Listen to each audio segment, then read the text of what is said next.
মঙ্গলবার বাংলা নববর্ষ গোটা রাজ্য জুড়ে উৎসবের আবহাওয়া। যদিও নির্বাচনের হাতে বাকি মাত্র কয়েকদিন, তাই নির্বাচনে কোনো রকম ফাঁক রাখতে চাইছে না রাজ্যের শাসক দল তৃণমূল কংগ্রেস। মঙ্গলবার পয়লা বৈশাখ থাকলেও একাধিক কর্মসূচি ছিল রাজ্যের মুখ্যমন্ত্রী তথা তৃণমূল সুপ্রিমো মমতা বন্দ্যোপাধ্যায়ের। এদিন শিলিগুড়ি বিধানসভার তৃণমূল কংগ্রেসের প্রার্থী বর্ষিয়ান নেতা গৌতম দেবের সমর্থনে পদযাত্রা করলেন তৃণমূল সুপ্রিমো।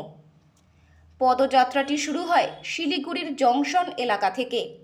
এরপর মহাত্মা গান্ধী চক হয়ে শেষ হয় হাসমি চকে এসে।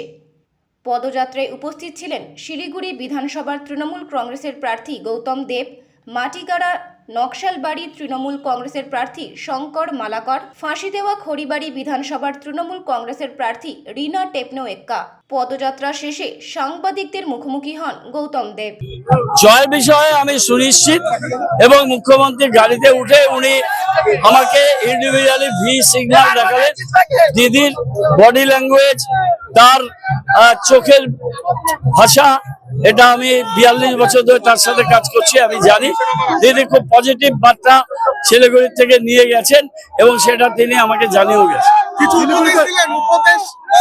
দিদি বলেছেন, জাস্ট বলেছেন যে ইউ ক্যারি অন পাটনাবাদায়। দিদি মানে আশা করেননি হয়তো যে অনিল বিশ্বাস ভবনের সামনে এত মানুষের ভিড় থাকে। আমার মনে হয়, আমি দেখিনি মুখ্যমন্ত্রী এতবার র্যালি করেছেন। আমার মনে হয় this is the highest rally ever. যতবার করেছেন, আপনারাও তো করেছেন প্রচুর র্যালি মুখ্যমন্ত্রী, তাও 2 ঘন্টা 2.5 ঘন্টা অপেক্ষা করেছে মানুষ। ওদের মধ্যে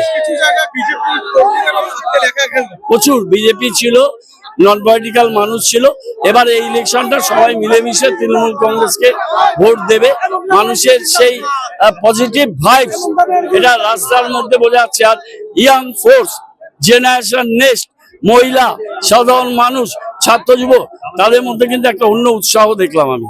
একেবারে উৎসবের মেজাজ, সেটা একটা অসাধারণ অভিজ্ঞতা। দিদি কিছু স্পেশাল আপনাকে বললো? না, দিদি ভিক্টরি সাইন দিয়ে গেল এবং তিনি আশ্বস্ত করলেন যে তুমি জিতছ, বাট বি কুল। কাটলাবাদায়